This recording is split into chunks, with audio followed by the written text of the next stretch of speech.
যেমনটি বলছিলাম যে জেলা প্রশাসকের মাধ্যমে রাষ্ট্রপতির কাছে স্মারকলিপি জমা দিতে শিক্ষার্থীদের পদযাত্রার খবর আমরা রাখবো এবং আমাদের সেই খবর জানাবেন সহকর্মী রাশেদুল হক রুশো রাজশাহী থেকে এবং সিলেট শাহজালাল বিজ্ঞান প্রযুক্তি বিশ্ববিদ্যালয় থেকে যুক্ত হয়েছেন সাকিব আহমেদ মিঠু।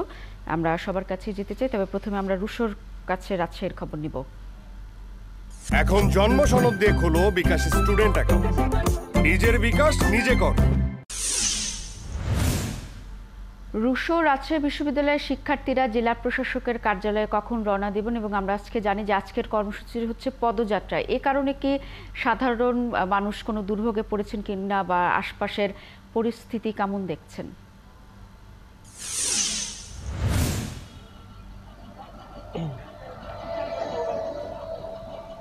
শ্রাবণী, আপনি যেটি বলছিলেন যে আজকের কর্মসূচি সেটি যে কেন্দ্রীয় তাদের নির্দেশনা সেটি মেনে তারা পালন করবেন এবং 11টার দিকে তারা, আপনি যেমনটি বলছিলেন যে জেলা প্রশাসকের মাধ্যমে মহামান্য রাষ্ট্রপতির কাছে তাদের স্মারকলিপি দেবার কথা রয়েছে। এখন পর্যন্ত কিন্তু তাদের কোনো উপস্থিতি নেই। তারা মূলত বেলা 11টা থেকেই তাদের কর্মসূচিগুলো শুরু করেন। বিশেষ করে রাজশাহী বিশ্ববিদ্যালয়ের কথা যদি বলি, জনদুর্ভোগের কথা আপনি বলছিলেন যে প্রথম থেকে আমরা যদি একটু দেখি তাদের আন্দোলনের ধরনটি, সেটি প্রথমে তারা ক্যাম্পাসের মধ্যেই কিন্তু সীমাবদ্ধ ছিলেন। এই যে আমি প্যারিস রোডে দাঁড়িয়ে আছি, এই প্যারিস রোডেই তাদের যে আন্দোলন বা বিক্ষোভ সেটি কিন্তু এখানেই ছিল। এরপরে তারা বিশ্ববিদ্যালয়ের প্রধান ফটকের সামনে বসে সেখানে সড়ক অবরোধ করে আন্দোলন করেছেন। এর পরবর্তীতে তারা কিন্তু রেলপথ অবরোধ করেও আন্দোলন করেছেন। প্রথমে এই রাজশাহীর বিশ্ববিদ্যালয়ে যে চারুকলা সংলগ্ন রেল ক্রসিং আছে সেখানে তারা বসে তারা সেখানে আন্দোলন করেছেন। এর পরবর্তীতে আমরা যেটি দেখেছি, বিশ্ববিদ্যালয় স্টেশনে তারা রেলপথ আটকে সেখানে তারা আন্দোলন করেছেন। এখন জনদুর্ভোগের কথা যেটি তারা বলছেন, আমরাও গণমাধ্যম কর্মী হিসেবে তাদের কাছে জানতে চেয়েছি যে তাদের দাবিতে তো অনেকজন সমর্থনও দিচ্ছেন সাধারণ মানুষ, তো তাদেরকে আসলে কেন জিম্মি করা হচ্ছে বা জনদুর্ভোগে ফেলা হচ্ছে। তারা বলছেন একটি বৃহত্তর স্বার্থে এবং শুধুমাত্র তো এই শিক্ষার্থী নয়, নতুন যারা প্রজন্ম আছেন বা অন্যান্য সাধারণ মানুষ, তাদের স্বার্থেও তারা এই আন্দোলনটি করছেন। সাময়িক অসুবিধার জন্য তারা দুঃখ প্রকাশ করছেন কোনো সময়। আসলে তাদের যেই দাবিগুলো আপনি যেমনটি সংবাদে বলছিলেন, এখন দাবিগুলোর মধ্যে তাদের যে এক দফা দাবি সেটি তো আছেই। তারা নির্বাহী বিভাগ থেকে তাদের যেই শর্ত পূরণ সেটি প্রত্যাশা করছেন। পাশাপাশি তাদের যে মামলা যে হয়েছে সেই মামলা যে তুলে নেওয়ার বিষয়টিও দাবি জানাচ্ছেন। এবং এই গত 10 তারিখ তারা কিন্তু রাজশাহী বিশ্ববিদ্যালয়ে যে শিক্ষার্থীরা আন্দোলন করছেন তারা একটি সংবাদ সম্মেলন করেছিলেন এবং তারা মোটামুটি ক্যাম্পাস ভিত্তিক যে আন্দোলন সেটি চালিয়ে যাবার কথা বলেছিলেন, যে হলগুলোতে তারা গণসংযোগ করবেন, লিফলেট বিতরণ করবেন। তবে কুমিল্লা বিশ্ববিদ্যালয়ে পুলিশের সাথে শিক্ষার্থীদের যে ধাওয়া পাল্টা ঘটনা ঘটেছে, শিক্ষার্থীরা আহত হয়েছেন, তারা যেটি দাবি করছেন, এর প্রেক্ষিতে সেদিনই তাৎক্ষণিকভাবে কিন্তু তারা বিকেলে রেলপথ অবরোধ করেছে। পরের দিনও কিন্তু তারা রেলপথ অবরোধ করেছিলেন। তো আজকে তাদের পদযাত্রা কর্মসূচি শেষ মুহূর্তে আসলে সড়ক অবরোধ বা রেলপথ অবরোধ করবেন কিনা এটি দেখবার বিষয়। তবে এখন পর্যন্ত আমরা যেটি খবর পেয়েছি যে তারা সুশৃঙ্খলভাবে হয়তো জেলা প্রশাসকের মাধ্যমে রাষ্ট্রপতির কাছে অনেকটা শান্তিপূর্ণভাবে জেলা প্রশাসকের কাছে স্মারকলিপি দিবেন এবং সেই অনুযায়ী পদযাত্রা হবে। এখন পর্যন্ত পদযাত্রার পরবর্তী কি পদক্ষেপ সেটি জানা যায়নি। আশা করা যাচ্ছে শান্তিপূর্ণই হবে। আমরা রুশোর কাছে শুনছিলাম রাজশাহীর পরিস্থিতির খবর। একটু আমরা সিলেটে যেতে চাই। মিঠু আছেন, মিঠু নিশ্চয়ই শুনতে পাচ্ছেন। একই প্রশ্ন রাখতে চাই যে শিক্ষার্থীরা কি ক্যাম্পাসে জড়ো হতে শুরু করেছেন কিনা এবং কখন নাগাদ তারা জেলা প্রশাসকের কাছে স্মারকলিপি দিবেন এবং পদযাত্রা আসলে কিভাবে পালন করবেন সেটিও জানতে চাই।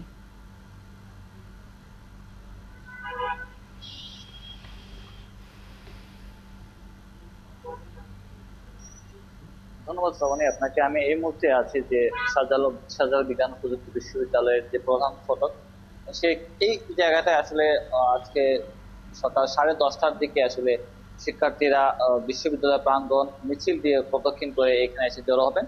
মানে এখান থেকে তারা আসলে ঠিক 11টায় সিলেটের যে জেলা প্রশাসক কার্যালয় সেখানে যাবেন, গিয়ে জেলা প্রশাসকের মাধ্যমে তারা স্মারকলিপি মহামান্য রাষ্ট্রপতির কাছে দেবেন। তাদের একটাই দাবি, তারা যে দাবিতে আন্দোলন করছেন যে কোটা পদ্ধতির একটি যৌক্তিক সংস্করণ তারা চান, এবং যে শিক্ষার্থীদের উপর মামলা হয়েছে সেই মামলা প্রত্যাহারও চান তারা। আমরা কথা বলেছিলাম তাদের সাথে, তারা বলছে যে তারা একটি শান্তিপূর্ণ পদযাত্রা তারা করতে চান, কারণ আপনি জানেন যে সিলেট শাহজালাল বিজ্ঞান ও প্রযুক্তি বিশ্ববিদ্যালয় থেকে এবং জেলা প্রশাসক কার্যালয় প্রায় 6 কিলোমিটার রাস্তা, প্রায় 1 ঘন্টারও বেশি সময়ের রাস্তা পায়ে হেঁটে। এখানে আসলে একটি দীর্ঘ যানজটের সংখ্যা আছে। আপনি জানেন যে সিলেট ঢাকা মহাসড়ক, সিলেট সুনামগঞ্জ মহাসড়কের মধ্যে এই শাহজালাল বিজ্ঞান ও প্রযুক্তি বিশ্ববিদ্যালয়, সেখানে হয়তো কিছু একটা যানজট লাগার সম্ভাবনা আছে। তবে প্রশাসনের সাথে আমরা কথা বলছিলাম, তারা বলেছেন যে তারা সর্বাত্মক চেষ্টা করবেন যে পরিস্থিতি কিভাবে নিয়ন্ত্রণে রাখা যায়, যানজট কিভাবে নিরসন করা যায় সেই ব্যবস্থাও তারা কাজ করার চেষ্টা করবে।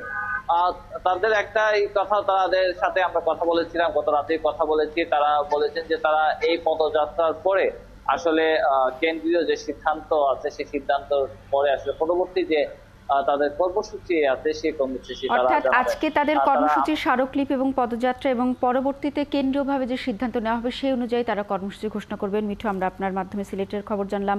মাহফুজ খান শুভ্র আছেন চট্টগ্রামে, তিনি চট্টগ্রামের খবর আমাদের জানাবেন। শুভ্র, চট্টগ্রাম বিশ্ববিদ্যালয় থেকে শহরের জেলা প্রশাসকের কার্যালয় কতটা দূরে এবং শিক্ষার্থীরা কখন নাগাদ স্মারকলিপি দিবেন সেই তথ্য আপনার কাছে জানতে চাই। যেমনটি বলছিলেন, চট্টগ্রাম বিশ্ববিদ্যালয়ের শিক্ষার্থীরা স্মারকলিপি জমা দেওয়ার জন্য তারা চট্টগ্রাম বিশ্ববিদ্যালয় থেকে 9:20-30 যে শাটলটি রয়েছে আমার পিছনে দেখতে পাচ্ছেন, সেই শাটলে করে তারা শহরে অবস্থান করবেন এবং সেখানে তারা 10টার সময় অবস্থান করবেন। সেখানে চট্টগ্রামে যে অন্যান্য বিশ্ববিদ্যালয় রয়েছে, কলেজ রয়েছে, সেই কলেজের শিক্ষার্থীরা এসে একত্রে জড়ো হয়ে তারা গণপদযাত্রা করে জেলা প্রশাসকের কার্যালয়ে গিয়ে স্মারকলিপি জমা দিবেন, যেমনটা আমাকে জানিয়েছেন। চট্টগ্রাম বিশ্ববিদ্যালয় থেকে নগর প্রায় 22 কিলোমিটার দূরে, তো সেখান থেকে 16 শহর প্রায় 15 থেকে 16 কিলোমিটার দূরে, সেখান থেকে তারা জেলা প্রশাসক কার্যালয়ে যাবে, যা মোটামুটি এখান থেকে 3-4 কিলোমিটার দূরে, যা তারা পদযাত্রা করে তারা ওইখানে করবে। আমাদের পরবর্তী কর্মসূচি আমাদেরকে জানাবেন পরবর্তী কর্মসূচি সম্পর্কে। এখানে কোটা আন্দোলনের একজন শিক্ষার্থী রয়েছে, আমরা চলে যাবো সরাসরি তার কাছে। বলবেন আপনাদের পরবর্তী কর্মসূচি?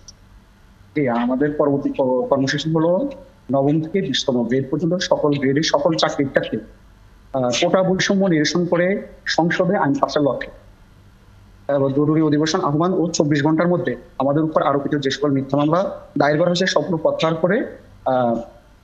করে নেয়। এবং এই লক্ষ্যে আমরা সকাল 11টায় চট্টগ্রাম জেলা প্রশাসকের কার্যালয়ে অভিযোগ গণপদযাত্রা করব। সেখানে চট্টগ্রাম জেলা প্রশাসকের মাধ্যমে আমরা মাননীয় রাষ্ট্রপতির কাছে জেলা প্রশাসকের মাধ্যমে আমরা স্মারকলিপি প্রদান করব এবং আমরা এখানে পৌর শহরে সকাল 10টায় একত্রিত হব। সেখান থেকে আমরা সকাল 11টায় 16 থেকে আমরা ডিসি অফিস কার্যালয়ের জন্য আমরা পদযাত্রা নিয়ে মুখ করবো। যেমন কি আমরা শুনলাম, ওনারা জানিয়েছেন যে ওনারা 11টার সময় পদযাত্রা শুরু করবে। মাহফুজ খান শুভ্র, আমরা যেমনটি রুশোর কাছে শুনছিলাম এবং মিঠুর কাছে শুনছিলাম, সবাই 11টা নাগাদ যা নিজ নিজ জেলা থেকে পদযাত্রা নিয়ে জেলা প্রশাসক এবং রাষ্ট্রপতির কাছে স্মারকলিপি জমা দিবেন। সেই অনুযায়ী পরবর্তী কর্মসূচি ঘোষণা করা হলে তারা সেটি পালন করবেন। আপনাদের অসংখ্য ধন্যবাদ। রুশো রাজশাহী থেকে বলছিলেন, সাকিব খান মিঠু সিলেট থেকে এবং মাহফুজ খান শুভ্র চট্টগ্রাম থেকে আজকের কর্মসূচির সবশেষ তথ্য আমাদের বলছিলেন।